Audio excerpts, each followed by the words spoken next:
répartis en 3 équipes afin de toucher les zones les plus sensibles du marché. Monsieur Ali aura une équipe, moi-même je vais conduire une équipe et Monsieur Edou il aura la 3e équipe. La première équipe sera chargée de sensibiliser tous les acteurs de la zone de Bénévoire. La seconde, nous irons vers la Petit Paris Conteneur et l'autre, nous allons remonter, la 3e va remonter vers le rond-point de Montbouette. Nous avons 1 heure chrono pour effectuer cette mission. Parce que nous nous retrouvons au niveau du feu rouge parce que le bus, le transport est de ce côté. Après, nous irons dans le marché de Nkembo. Après le marché de Nkembo, nous ferons le marché de Nzayon et nous rentrerons à l'agence. Là, je fais le marché. Ça marche. C'est quoi la chaîne?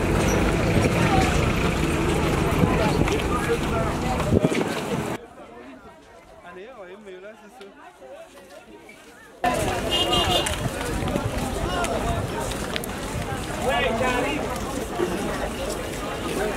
Bonjour.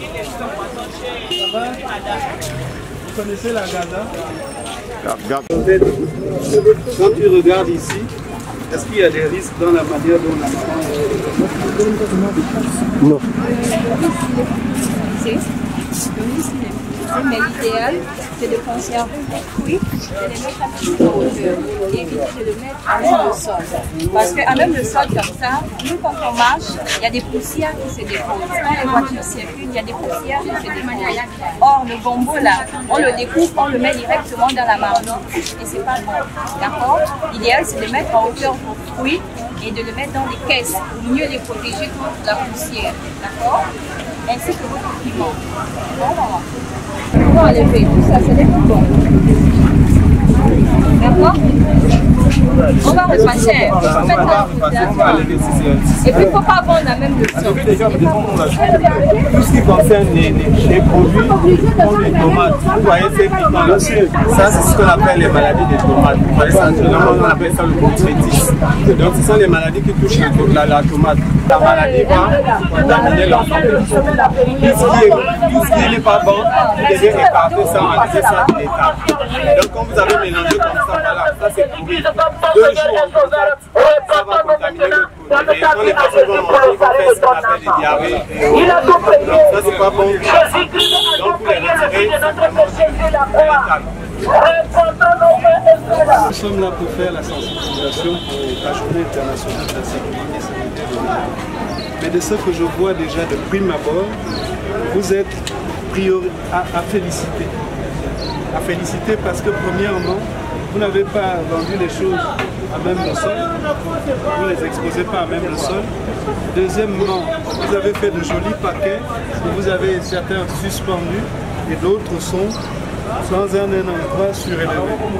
Et ce qui nous réjouit encore, c'est que c'est pourtant un produit assez protégé, mais vous avez quand même tenu à bien le présenter. Là, nous vous félicitons pour ce qu'on a vu ici. Hein? Maintenant, si je rentre là-bas, je vais plus féliciter. Je suis sûr que je vais plus féliciter. Il n'y a pas de place réglementée. Par contre, si nous étions dans un marché bien construit, parce que quand on construit un marché, chacun a son stand. Nous n'aura plus rien à voir avec le sol. Chacun sera en roi. Vous voyez, c'est à cause de ça que nous sommes ici. C'est d'une manière anarchique que nous sommes là. Nous avons des petites cases, des petits choses comme ça. Nous avons besoin des marchés. Ici, c'est un risque terrible. Chaque fois que tu fais des rappels, ça va nous atteindre. Ce n'est pas une bonne manière. Nous avons besoin des marchés. Alors, au moment où nous voulons travailler la souveraineté alimentaire, eh bien, toutes ces mamans-là vendent les produits issus des terres gabonaises et il leur faut des endroits où elles vendent convenablement. C'est en réalité le message, l'un des messages clés de cette journée.